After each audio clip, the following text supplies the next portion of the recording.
வணக்கம் ஃப்ரெண்ட்ஸ். இந்த வீடியோவில் பார்த்தீங்கன்னா 10ஆம் வகுப்பு தமிழ் இயல் 1ல் இரட்டுற மொழிதல், உரைநடையின் அணி நலன்கள், எழுத்து சொல் சரிங்களா. ஸோ இந்த டாபிக் உண்டான கொஸ்டின் வித் ஆன்சர் நம்ம பார்க்க போகிறோம்.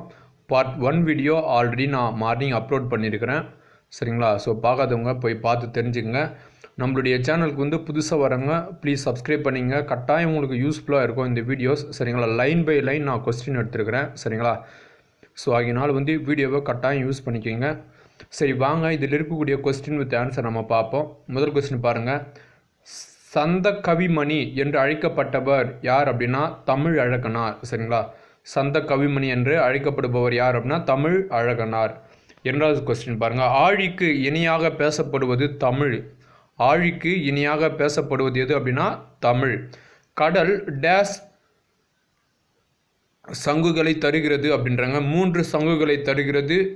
வெண்சங்கு, சலஞ்சலம், பஞ்சசன்யம் சரிங்களா. ஸோ இது எப்படி கேட்பாங்க அப்படின்னு கேட்டிங்கன்னா, பஞ்சசன்யம் அப்படின்னு கொடுத்துட்டு என்பது என்ன அப்படின்னு வரும் சரிங்களா. அதாவது சங்கு அப்படின்றது அதுக்குண்டான ஒரு பொருள் சரிங்களா. நெக்ஸ்ட்டு 4வது கொஸ்டின். தமிழ் 3 சங்கங்களை கொண்டுள்ளது சரிங்களா. முதல் சங்கம், இடைச்சங்கம், கடைச்சங்கம் அப்படின்னு நம்மளுக்கு தெரியும். நெக்ஸ்ட் 5வது கொஸ்டின் பாருங்கள். தமிழ் டேஸ் வளர்கிறது அப்படின்னா முத்தமிழை வளர்க்கிறது.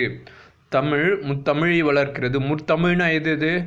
இயல், இசை, நாடகம். இதான் முத்தமிழ் சரிங்களா. நெக்ஸ்ட் பாருங்கள். 6வது. ஆழி என்பதன் பொருள். ஆழி அப்படின்னா கடல். ஆழி என்பதன் பொருள் கடல். 7வது பாருங்கள். துய்ப்பது அப்படின்னா அதுக்குண்டான பொருள் தருதல், கற்பது. இதெல்லாம் பார்த்தோம் அப்படின்னா அதுக்குண்டான பொருள். துய்ப்பது என்றால் தருதல் அல்லது கற்பது. நெக்ஸ்ட்டு மேவலால் என்பதன் பொருள் பொருந்துதல், பெறுதல் சரிங்களா. மேவலால் என்பதன் பொருள் பொருந்துதல், பெறுதல். 9வது பாருங்கள். ஒரு சொல்லோ சொற்றொடரோ இரு பொருள்பட வருவது இரட்டுற மொழிதல் ஆகும் சரிங்களா.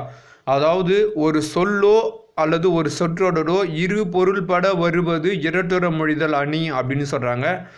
10வது. இரட்டுற மொழிதலை டேஸ் என்பர் அப்படின்னா சிலேடை என்பர். இரட்டுற மொழிதலை சிலேடை என்பர். 11வது. டேஸை செயலிலும் உரைநடையிலும் மேடையிலும் பயன்படுத்துகின்றனர் அப்படின்னா சிலேடைகளை சரிங்களா. 12வது. இரட்டுற மொழிதல் பாடல் டேஸ் என்னும் நூலிலிருந்து எடுத்தாளப்பட்டுள்ளது. தனி பாடல் திரட்டு அப்படின்ற நூலிலிருந்து எடுத்தாளப்பட்டுள்ளது. 13வது. தமிழ் அழகனாரின் இயற்பெயர் என்ன அப்படின்னா சண்முக சுந்தரம். சந்த கவிமணி என அழைக்கப்படுவர் தமிழ் அழகனார். அவருடைய இயற்பெயர் சண்முக சுந்தரம். 14வது பாருங்கள். தமிழ் அழகனார் டேஸ் சிற்றிலக்கியங்களை படைத்துள்ளார் அப்படின்னா 12 சரிங்களா. தமிழ் அழகனார் 12 சிற்றிலக்கியங்களை படைத்துள்ளார். ஸோ இது வரைக்கும் இரட்டுற மொழிதலுக்கு உண்டான கொஸ்டின் முடியுது. அதுக்கடுத்தது பார்க்கும்போது விரிவானத்தில் உரைநடையின் அணி நலன்கள் அப்படின்ற இதில் இருந்தால் கொஸ்டின் வித் ஆன்சர் நாம் இப்போ பார்க்க போகிறோம். முதல் கொஸ்டின் பாருங்கள். உரைநடையின் அணி நலன்கள் என்னும் நூலின் ஆசிரியர் யார் அப்படின்னா எழில் முதல்வன். உரைநடையின் அணி நலன்கள் என்னும் நூலின் ஆசிரியர் எழில் முதல்வன். 2வது கொஸ்டின். முதல் தமிழ் கணினியின் பெயர் என்ன அப்படின்றாங்க திருவள்ளுவர். எப்போ வந்ததுன்னா 1983 சரிங்களா. முதல் தமிழ் கணினியின் பெயர் திருவள்ளுவர். 1983 வந்தது. 3வது கொஸ்டின். குறிஞ்சி மலர் என்னும் நூலின் ஆசிரியர் நா பார்த்தசாரதி.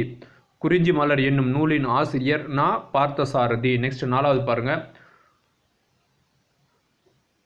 ஓமையும் பொருளும் வேற்றுமை ஒழிவிந்து ஒன்றென மாட்டின் அது உருவகமாகும் என்பவர் யார் அப்படின்னா தண்டி சரிங்களா. ஓமையும் பொருளும் வேற்றுமை ஒழிவிந்து ஒன்றென மாட்டின் அது உருவகமாகும் அப்படின்னு சொல்கிறது யார் அப்படின்னா தண்டி. 5வது. இலக்கியங்களில் ஓமையை விட டேஸ் உணர்வுகளை தூண்டி எழுப்புவதில் வெற்றி பெறுகிறது அப்படின்னா உருவகமே சரிங்களா. இலக்கியங்களில் ஓமையை விட உருவகமே உணர்வுகளை தூண்டி எழுப்புவதில் வெற்றி பெறுகிறது. நெக்ஸ்ட் கொஸ்டின் பாருங்கள். 6வது கொஸ்டின். எடுத்துக்காட்டு ஓமை அணியை உரைநடையால் பயன்படுத்துகையில் அது இணை ஒப்பு அப்படின்னு சொல்கிறாங்க சரிங்களா. எடுத்துக்காட்டு ஓமை அணியை உரைநடையால் பயன்படுத்துகையில் அது இணை ஒப்பு அப்படின்னு சொல்கிறாங்க. 7வது கொஸ்டின் பாருங்கள். முகநிலவில் வேர்வை முத்துக்கள் துளிர்த்தன என்றவர் யார் அப்படின்னா தண்டி சரிங்களா. முகநிலவில் வேர்வை முத்துக்கள் துளிர்த்தன அப்படின்னு சொன்னது தண்டி. 8வது, களம்புக துடித்து நின்ற உனக்கு வெற்றிச்சாறு கிடைத்து விட்டது, உண்டு மகிழ்ந்தாய், உன் புன்னகைத்தான் அதற்கு சான்று என்று எழுதியவர் யார் அப்படின்னா ஸோ அறிஞர் அண்ணா. சரிங்களா?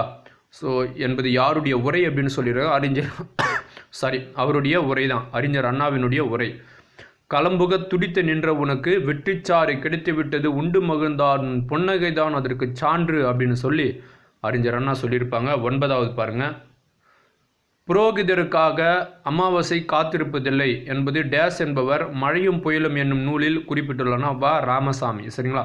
கொஸ்டின் இப்படி கூட கேட்கலாம், மழையும் புயலும் என்ற நூலின் ஆசிரியர் யார் அப்படின்னு கேட்டோன்னா வா ராமசாமி.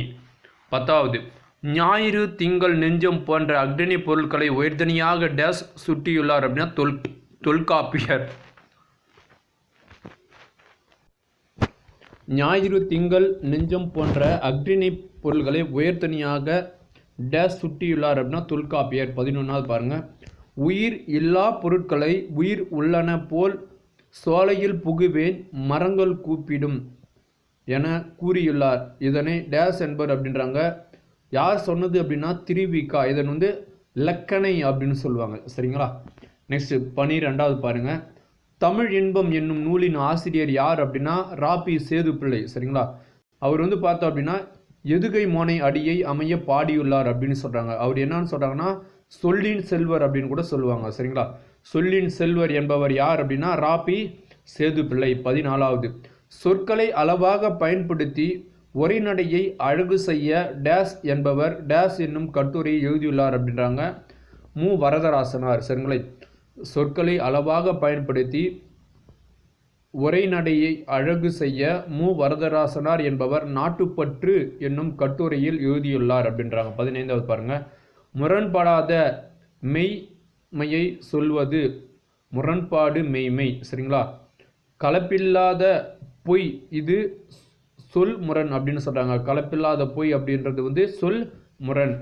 எதிரும் புதிரும் என்பது எதிரிணை இசைவு. சரிங்களா? எதிரும் புதிரும் என்பது எதிரிணை இசைவு. எப்படி இருக்குது பாருங்க, இதெல்லாம் தான் தூய தமிழ். சரிங்களா? இப்படி தான் இருக்கும் தூய தமிழ் எல்லாம். ஸோ இதெல்லாம் நம்ம சரியாக படிக்காத போயிடுவது தான் தமிழில் நம்ம மார்க் விட்டுறோம். சரிங்களா? தமிழ் மார்க் போடுறதுக்கு காரணம் இது மாதிரி நல்லா உள்ள டீப்பாக இறங்கி நம்ம படிக்காதனால தான். சரிங்களா? நெக்ஸ்ட், அதாவது முரண்படாத மெய்மையை சொல்வது முரண்பாடு மெய்மை. கலப்பில்லாத பொய் அப்படின்றது சொல் முரணு. எதிரும் புதிரென்றது எதிரிணை இசைவு.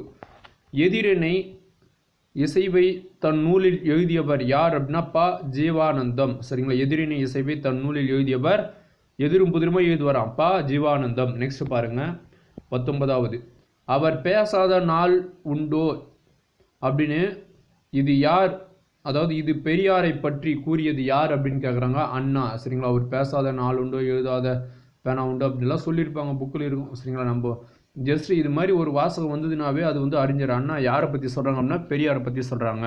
சரிங்களா? நெக்ஸ்ட் 20வது, டேஸ் என்பது சொல்லையோ கருத்தையோ அடுத்தடுத்து வைப்பது அப்படின்றது உணர்ச்சி பெருவெள்ளம். சரிங்களா? உணர்ச்சி பெருவெள்ளம் என்பது கருத்தையோ அல்லது சொல்லையோ அடுத்தடுத்து வைப்பது. 21வது பாருங்க, எழில் முதல்வனின் மற்றொரு பெயர் என்ன அப்படின்னா மா ராமலிங்கம். எழில் முதல்வனின் மற்றொரு பெயர் என்ன அப்படின்னா மா ராமலிங்கம். நெக்ஸ்ட் கொஸ்டின் பாருங்க, அதாவது இதுக்கு முன்னாடி ஒரு கொஸ்டின் பார்த்தோம். என்ன கொஸ்டின் பார்த்தோம், தமிழ் அழகனார், அதாவது சந்தக கவியின் அழைக்கப்படக்கூடிய தமிழ் அழகனாருடைய இயற்பெயர் என்னன்னு பார்த்தோம், சண்முக சுந்தரம்னு பார்த்தோம். சரிங்களா?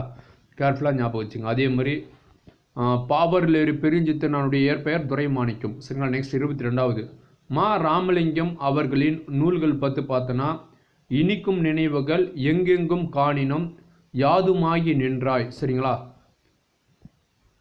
இனிக்கும் நினைவுகள் எங்கெங்கு காணினும் யாதுமாகி நின்றாய். இதெல்லாம் பார்த்தீங்கன்னா மா ராமலிங்கம் அவர்களின் நூல்கள். 23வது, உரைநடையின் அணி நலன்கள் என்னும் கட்டுரையின் சுருக்கம் டேஸ் என்னும் நூலில் இருந்து எடுத்தாளப்பட்டுள்ளது அப்படின்றாங்க புதிய உரைநடை. சரிங்களா? உரைநடையின் அணி நலன்கள் என்னும் கட்டுரையின் சுருக்கம் புதிய உரைநடை என்னும் நூலில் இருந்து எடுத்தாளப்பட்டுள்ளது. அதற்கடுத்து கொஸ்டின் 14வது, எழில் முதல்வன் டேஸ் என்னும் நூலுக்காக சாகித்ய அகாதமி விருது பெற்றார் அப்படின்றாங்க புதிய உரைநடை. சரிங்களா? எழில் முதல்வன் சாகித்ய அகாதமி விருது எந்த நூலுக்காக பெற்றார் அப்படின்னா புதிய உரைநடை. நெக்ஸ்ட் எழுத்து சொல், இதிலிருந்து பார்த்தோம் அப்படின்னா இப்போ கொஸ்டின் வித் ஆன்சர் நம்ம பார்க்க போகிறோம். இது வந்து இலக்கணம் பகுதி. சரிங்களா? மொழியை தெளிவுற பேசவும் எழுதுவோம் உதவுவது இலக்கணம். மொழியை தெளிவுற பேசவும் எழுதவும் உதவுவது இலக்கணம். ரெண்டாவது, மொழியின் சிறப்பை அறிய உதவுவது இலக்கணம். மூன்றாவது, முதல் எழுத்துக்களை சார்பெழுத்து தோன்றும் எழுத்துக்கள் வந்து பார்த்தோம் அப்படின்னா 10 சார்பெழுத்துக்கள், மொத்தம் வந்து 10 வகைப்படும். சரிங்களா? நெக்ஸ்ட் அளபடை 2 வகைப்படும். அவை அவை அப்படின்றாங்க. உயிரிழப்படை, ஒற்றலப்படை. ஸோ கொஸ்டின் இப்படி கூட கேட்கலாம், அளபடை எத்தனை வகைப்படும் அப்படின்னு சொல்லி. 2 வகைப்படும். ஒன்று வந்து உயிரிழப்படை, இன்னொன்று வந்து ஒற்றலப்படை. நெக்ஸ்ட் அளபெடுத்தல் அப்படின்னா என்ன பொருள்? நீண்டு ஒழித்தல் அப்படின்னு பொருள். சரிங்களா? உயிரிழப்படை எத்தனை வகைப்படும் அப்படின்னா உயிரிழப்படை வந்து 3 வகைப்படும். செய்யுளிசை அளபடை அல்லது இசைநிறை அளபடை, இன்னிசை அளபடை, சொல்லிசை அளபடை. சரிங்களா? இதுதான் வந்து உயிரிழப்படை என்பது வந்து 3 வகை இது. நெக்ஸ்ட் 7வது கொஸ்டின் பாருங்க. செயலில் ஓசை குறையும் போது அதனை நிறைவு செய்ய நெட்டெழுத்து அளபெடுப்பது அப்படின்னு கேட்குறாங்க. அது வந்து செய்யுளிசை அளபடை அல்லது இசை நிறை அளபடை. நல்லா ஒன்று ஞாபகம் வச்சுங்க, செயலில் வந்து ஓசை குறையுது. சரிங்களா? அந்நேரத்துக்கு என்ன பண்ணுது? நெட்டெழுத்து வந்து அளபெடுக்க ஆரம்பிச்சுதான். சரிங்களா? அது அளபெடுத்துலாம் நீண்டு ஒழிக்குதான். அது மாதிரி நீண்டு ஒழித்து அது வந்து செய்யுளிசை அளபடை. சரிங்களா? இதுக்கு எடுத்துக்காட்டு வந்து பார்த்தீங்கன்னா ஓ ஓதல். சரிங்களா? ஓ அப்படின்னு ஸ்டார்ட் ஆகிது பாருங்க, அது வந்து மொழி முதல்ல வந்தது. சரிங்களா? ஊரா அற்கு ரா அப்படின்னு வருது, அதாவது இடையில வருது. சரிங்களா? நல்ல படா அப்படின்னு சொல்லி இறுதியில் டா அப்படின்னு வருது இல்லையா? ஸோ அது வந்து இறுதியில் வருது. ஸோ இதை பார்த்தாவே நம்ம டக்குன்னு, அதாவது ஓ இதுதான் கேட்பாங்க கொஸ்டின்ல. இந்த 3த்துல எதனா ஒன்று தான் வைப்பாங்க கட்டாயம். சரிங்களா? இந்த 3த்துல ஏதாவது ஒன்று தான் வைப்பாங்க கொஸ்டின்னு. ஸோ இதை பார்த்தோம் அப்படின்னாவே நம்ம நல்லா கண்ணு திறந்து உத்து பார்த்து செயலிசை அளபடை அல்லது இசை நிறை அளபடை நம்ம சூஸ் பண்ணணும். சரிங்களா? வேறு எங்கேயும் எடுக்க மாட்டேன், இங்கிருந்தா எடுப்பான். சரிங்களா? நெக்ஸ்ட் மொழி வந்து 3 வகைப்படும். அது பின்னாடி பார்ப்போம் அந்த 3 வகையும். 9வது கொஸ்டின் பாருங்க. செயலில் ஓசை குறையாத இடத்திலும் இனிய ஓசைக்காக அளபெடுத்தல். அதாவது செயலிசை அளபடை அல்லது இசைநிறை அளபடைனா செயலில் ஓசை குறையும் பொழுது நெட்டெழுத்து அளபெடுப்பது செயலிசை அல்லது இசைநிறை அளபடை. அதுக்கு நான் எடுத்துக்காட்டு வந்து ஓ ஓதல், ஓரார்க்கு, நல்ல படா, இதெல்லாம். நெக்ஸ்ட் என்ன சொல்றாங்க? செயலில் ஓசை குறையாத இடத்திலும் இனிய ஓசைக்காக அளபெடுப்பது இன்னிசை அளபடை. அதாவது அந்த ஒரு குறையாத இடத்துல கூட இன்னிசைக்காக அளபெடுக்குது அது. சரிங்களா? அது எது அப்படி பார்த்தோன்னா கெடுப்பதுவும் எடுப்பதுவும் அப்படின்றது எடுத்துக்காட்டு. சரிங்களா? இதுதான் அப்படியே எடுத்து வைப்பாங்க. சரிங்களா? கேர்ஃபுல்லாக பார்த்துங்க. இதுமாரி தூம் தூம் அப்படின்னு வந்ததுன்னா அது வந்து இன்னிசை அளபடை. சரிங்களா? நெக்ஸ்ட் 10வது பாருங்க. செயலில் ஒரு பெயர் சொல் எச்ச சொல்லாக திரிந்து அளபெடுப்பது சொல்லிசை அளபடை. பெயர் சொல் வந்து எச்ச சொல்ல மாறிடும். சரிங்களா? அதுக்கு நான் எடுத்துக்காட்டு பாருங்க. உரநசையி வரநசையி, அந்த நசையி அதாவது நசையி உரநசையி அதாவது வரநசையி. இதுதான் அப்படியே கொஸ்டின் கூட வைப்பாங்க. கேர்ஃபுல்லாக பார்த்துக்குங்க. சரிங்களா? ஸோ உரநசையி வரநசையி அப்படின்னு வந்ததுன்னா அது வந்து சொல்லிசை அளபடை. இந்த நசை அப்படின்னா விருப்பம் அப்படின்றது பொருள்னு சொல்கிறாங்க. இன்னொரு முறை இது வரைக்கும் பார்க்கலாம், ஏன்னா இது நிறைய முறை கேட்டுருக்குறாங்க. ஓ ஓதல் ஓரார்க்கு, நல்ல படா. அது மாதிரி செயலில் ஓசை குறையும் போது நெட்டெழுத்து அளபெடுத்தா அது வந்து என்னது? செயலிசை அல்லது இசை நிறை அளபடை. கெடுப்பதுவும் துடுப்பதுவும், அதாவது கெடுப்பதுவும் எடுப்பதுவும் அப்படின்னு வந்தது அப்படின்னா அது வந்து இன்னிசை அளபடை. இங்கே என்ன நடக்குது? அதாவது செயலில் ஓசை குறையாத போது கூட ஆனால் இது அளபெடுக்குது. எதுக்காக? அந்த இன்னிசைக்காக, இனிமையான இசைக்காக. அது தெளிவாக புரிஞ்சுங்க. சரிங்களா? நெக்ஸ்ட் உரநசையி வரநசையி அப்படின்னு வந்ததுன்னா அது வந்து சொல்லிசை அளபடை. நெக்ஸ்ட் 11வது பாருங்க. ஒற்றளபடையினுடைய மெய் எழுத்துக்கள் எங்கெங்கெல்லாம் அளபெடுக்குதுன்னு பாருங்க. இங்கு, இஞ்சு, இன்னு, இந்து, இம்மு, இன்னு, இவ்வு, ஈ, இல்லு, எரு. சாரி, இன்னொரு இல்லு. சரிங்களா? அதே மாதிரி ஆயுத எழுத்து. இதில் வந்து எடுத்துக்காட்டுக்கு சொல்கிறாங்க பாருங்க. கிளம்பிய வெக்குவால், அதாவது வெற்குவார் கிள்ளை அப்படின்னு சொல்லுது. அந்த 2 அக்கு வருது. சரிங்களா? இப்போ நல்லா ஒன்று ஞாபகம் வச்சுங்க. இங்கே இருக்கக்கூடிய இந்த எழுத்துக்கள் 1 2 3 4 5 6 7 8 9 10 அதோட சேர்த்து 11 எழுத்து சரிங்களா. இந்த 11 எழுத்தும் 2 டைம்ஸ் வந்ததுன்னா விஞ்ஞானி வி இஞ்சா அது மாதிரி அந்த இஞ்சி அப்படின்றது 2 முறை வரும் சரி. இங்கனம் இங்கா அப்படின்னு அந்தத்தையும் வந்து 2 முறை வரும். இது மாதிரி வந்தது அப்படின்னா அது ஒற்றளபடை. புரியுதுங்களா? அது வந்து ஒற்றளபடை. ஸோ இந்த எடுத்துக்காட்டு அப்படியே தான் வைப்பாங்க. அவங்க புதுசாலாம் எங்கேயும் எடுக்க மாட்டாங்க. இதான் அப்படியே எடுப்பாங்க சரிங்களா. எக்கிளங்கிய அப்படின்னு வந்தால் ஒற்றளபடை. ஓகே, நெக்ஸ்ட் பாருங்க 12வது. ஓர் எழுத்து தனித்தோ பல சொல் ஓர் எழுத்து தனித்தோ பல எழுத்துக்கள் சேர்ந்தோ பொருள் தரும் வகையில் அமைவது சொல் சரிங்களா. ஒரு எழுத்து தனித்தோ பல எழுத்துக்கள் சேர்ந்தோ பொருள் தருவது சொல் அப்படின்னு சொல்றாங்க. மொழி வந்து 3 வகை அப்படின்னு சொன்னேன் இல்லையா. இங்கே வந்து பாருங்க, தனிமொழி, தொடர்மொழி, பொதுமொழி சரிங்களா. தனிமொழி, தொடர்மொழி, பொதுமொழி. ஒரு சொல் தனித்து நின்று பொருள் தருமாயின் அது வந்து தனிமொழி அப்படின்னு சொல்றாங்க. எடுத்துக்காட்டு பார்த்தீங்கன்னா கண் படி சரிங்களா. இது வந்து பகா பதத்தில். இதே பகு பதத்தில் பார்த்தா கண்ணன் படித்தான் அப்படின்னு வருது சரிங்களா. இது வந்து பார்த்தீங்கன்னா என்ன சொல்றாங்க, இது வந்து தனிமொழிக்கு எடுத்துக்காட்டு. கண் படி, கண்ணன் படித்தான். கண் படி அப்படின்னா பகா பதம், கண்ணன் படித்தான் அப்படின்றது பகுபதம். இதுதான் அப்படியே கொஸ்டினாக கேட்பாங்க, கேட்குற மாதிரி இருந்ததுன்னா. நெக்ஸ்ட் 15வது பாருங்க. 2 அல்லது அதற்கு மேற்பட்ட தனிமொழிகள் தொடர்ந்து வந்து பொருள் தருவது தொடர்மொழி சரிங்களா. தொடர்ந்து வந்தால் தொடர்மொழி. அதுக்கு நான் எடுத்துக்காட்டு பாருங்க. கண்ணன் வந்தான், மலர் வீட்டுக்கு சென்றால். ஸோ எப்படி வருது, கண்டினியூஸாக தொடர்ந்து வருது சரிங்களா. கண்ணன் வந்தான் அப்படின்னு வருது. அதே மாதிரி மலர் வீட்டுக்கு சென்றால் அப்படின்னு சொல்றாங்க சரிங்களா. நெக்ஸ்ட் 16வது பாருங்க. தனிமொழிக்கும் தொடர்மொழிக்கும் பொதுவாய் அமைவது பொதுமொழி சரிங்களா. தனிமொழிக்கும் தொடர்மொழிக்கும் பொதுவாய் அமைவது பொதுமொழி. எடுத்துக்காட்டு பாருங்க. 8 வேங்கை. அது 8 வந்து பிரிச்சு அப்படின்னா எல் பிளஸ் 8 அப்படின்னு வருது சரிங்களா. அதே மாதிரி வேங்கை பார்த்தீங்கன்னா வேம் பிளஸ் கை அப்படின்னு வரும் சரிங்களா.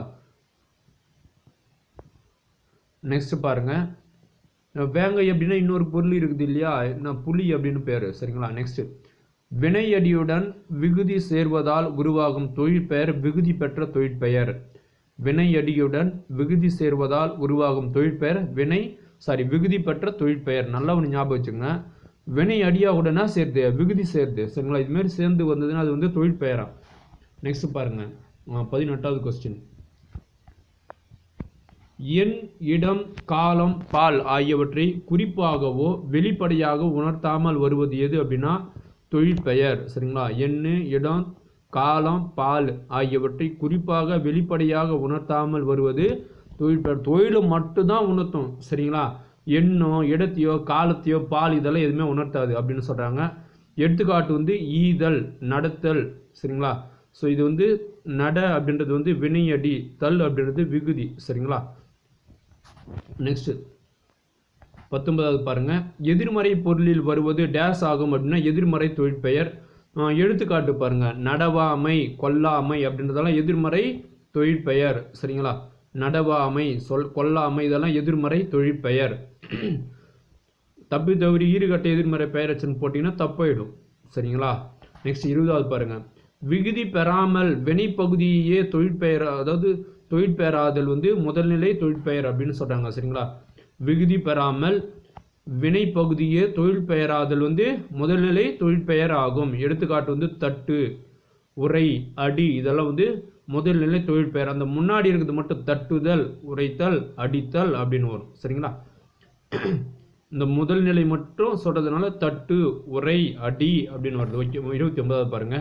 விகுதி பெறாமல் முதல்நிலை திரிந்து வரும் தொழிற்பெயர் முதல்நிலை திரிந்த தொழிற்பெயர். இங்க கொடுத்துருக்க பாருங்க. தொழிற்பெயர் அப்படின்னா கெடுதல், சுடுதல் அப்படின்னு வந்தா தொழிற்பெயர். முதல்நிலை தொழிற்பெயர் அப்படின்னா அந்த முதல்நிலை கெடு, சுடு அது மட்டும் வரும். முதல்நிலை திரிந்த தொழிற்பெயர். திரிது எப்படி போகுது, கேடு, சூடு அப்படின்னு போயிட்டு சரிங்களா. இதுதான் இந்த ஒரு நல்ல ஒரு வேரியேஷன். நெக்ஸ்ட் 22வது பாருங்க. கொடுப்பதுவும் அப்படின்னா என்னது, இப்பதான் சொன்னேன். கொடுப்பதுவும் அப்படின்னு வந்தா இன்னிசை சரிங்களா. கொடுப்பதுவும், எடுப்பதுவும் அப்படின்னு தூண் வந்தா இன்னிசை. வரணசையி அப்படின்னு வந்தா என்ன சொன்ன, வரணசையி அப்படின்னு வந்தா சொல்லிசை. படாவு சரிங்களா, அப்படின்னு வந்தால் செயல் அல்லது இசை நிறை அளபடை. நெக்ஸ்ட் 24வது பொதுமொழிக்கு எடுத்துக்காட்டு வந்து தாமரை, அந்தமான், வைகை அப்படின்னு சொல்றது. சரிங்களா, அதாவது பொதுமொழிக்கு எடுத்துக்காட்டு வந்து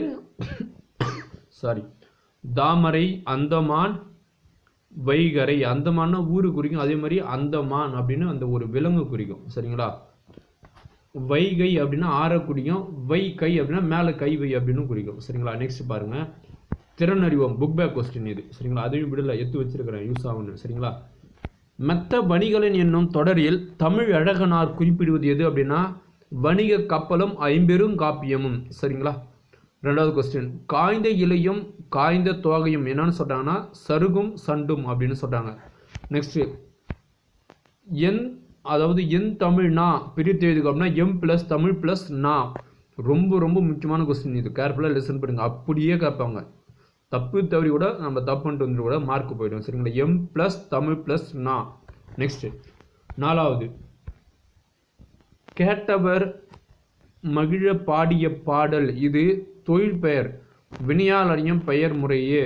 அதாவது இது வந்து தொழில் பெயராம். கேட்டவர் பாடிய அதாவது மகிழ பாடிய பாடல் இது வந்து தொழில் பெயரா. இது வந்து அப்படியே வினையால் அணியும் பெயரா மாற்றணும் அப்படின்னா பாடல் கேட்டவர் அப்படின்னு சொல்றாங்க. அவ்வளோதான். சரிங்களா, நெக்ஸ்ட் 5வது வேர்க்கடலை, மிளகாய், விதை, மாங்கொட்டை, பயிர் வகை எது அப்படின்னா மணி. காலையிலே நான் சொன்னேன். சரிங்களா, இதை நெக்ஸ்ட் மரமது மரத்தில் ஏறி யாருடைய பாடல் இது அப்படின்னா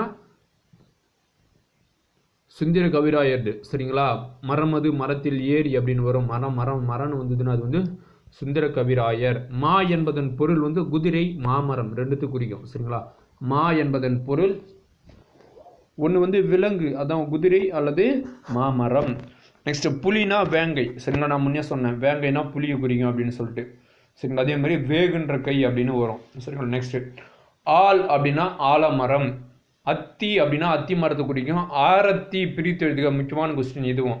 ஆரத்தி அப்படின்றது ஆல் பிளஸ் அத்தி தான் வந்து ஆரத்தி அப்படின்னு வருது. இல்லு வந்து என்ன ஆகுது, திரியுதாங்க. சரிங்களா, ஸோ ஆல் பிளஸ் அத்தி அப்படின்னு வருது.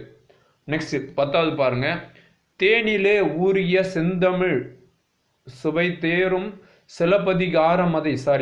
தேனிலே ஊறிய செந்தமிழ் சுவை தேரும் சிலப்பதிகாரமதை என்றவர் யார் அப்படின்னா கவிமணி தேசிக விநாயகனார். சரிங்களா, தேனினும் இனியனர் செந்தமிழ் மொழியே தென்னாடு விலங்குற திகழ்ந்ததென் மொழியே அப்படின்னு சொல்றது நமச்சிவாயர். ஸோ இது ரெண்டுத்தையும் கன்ஃபியூஸ் பண்ணிக்காதீங்க. சரிங்களா, தேனிலே ஊறிய அப்படின்னு வந்ததுன்னா அது வந்து கவிமணி தேசிய விநாயகனார். தேனினும் இனிய அப்படின்னு வந்ததுன்னா அது வந்து நமச்சிவாயர். ஓகேவா. 12வது கடைசி, நாம் ஏன் தமிழ் காக்க வேண்டும் அப்படின்னு சொல்றது யார் அப்படின்னா முனைவர் சேதுமணி மணியன். சரிங்களா, அதாவது முனைவர் சேதுமணி மணியன். நெக்ஸ்ட் தவறின்றி தமிழ் எழுதுவோம் அப்படின்னு சொல்றது மா நன்னன். தவறின்றி தமிழ் எழுதுவோம் அப்படின்ற நூலின் ஆசிரியர் மா நன்னன். பச்சை நிழல் வந்து உதயசங்கர். பச்சை நிழல் என்பது வந்து உதயசங்கர். நாம் ஏன் தமிழ் காக்க வேண்டும்னா முனைவர் சேதுமணி மணியன். தவறின்றி தமிழ் எழுதுவோம்னு சொல்றது மா நன்னன். பச்சை நிழல் வந்து உதயசங்கர். ஓகே ஃப்ரெண்ட்ஸ், அவ்வளோதான். பார்த்தீங்க அப்படின்னா இந்த இயல் 1க்குண்டான கொஸ்டின் வித் ஆன்சர். சரிங்களா, ஸோ இந்த பிடிஎஃப் வேணும் அப்படின்னு ஆசைப்பட்றேங்க. நான் ஒரு மெயில் ஐடிஸ் தரேன். சரிங்களா, கீழே டிஸ்கிரிப்ஷனில் தரேன். அந்த மெயில் ஐடிக்கு மெயில் பண்ணுங்கள். நான் கட்டாயம் வேணுன்றவங்களுக்கு நான் இந்த பிடிஎஃப் அனுப்பி விடுறேன். பட் ஆனால் வீடியோவை தயவுசெய்து ஸ்கிப் பண்ணாமல் முழுமையாக பாருங்கள். சரிங்களா, அதே மாதிரி உங்கள் ஃப்ரெண்ட்ஸுக்கெல்லாம் சொல்லிவிடுங்க. இந்த வீடியோ உங்களுக்கு பிடிச்சிருக்கு நான் நம்புகிறேன். இந்த வீடியோ உங்களுக்கு பிடிச்சிருந்துன்னா மறக்காமல் லைக் பண்ணுங்கள். இந்த வீடியோ பற்றின தகவலை கீழே கமெண்ட் பண்ணுங்க, உங்களுடைய ஃப்ரெண்ட்ஸுக்கு ஷேர் பண்ணுங்கள். இது வரைக்கும் நம்மளுடைய தமிழ்நாடு ஸ்டடி ஃபார் டிஎன்பிஎஸ்சி சேனலை சப்ஸ்கிரைப் பண்ணாதவங்க ப்ளீஸ் சப்ஸ்கிரைப் பண்ணிக்கங்க. அப்படியே பக்கத்தில் இருக்கக்கூடிய நோட்டிஃபிகேஷன் சிம்லாம் கிளிக் பண்ணி வச்சுங்க. இந்த வீடியோவை பார்த்ததுக்கு நன்றி. அடுத்து வந்து லோக்கல் தமிழ் டிஎன்பிஎஸ்சி ஷார்ட்கட் சேனலில் நச்சுன்னு 40 கொஸ்டின் பொலிட்டிக்கல் சயின்ஸ், இது 12th political science 6th unit இன்றைக்கி 6 மணிக்கு கரெக்டாக அப்லோட் ஆகிடும். மிஸ் பண்ணாமல் பாருங்கள். நன்றி.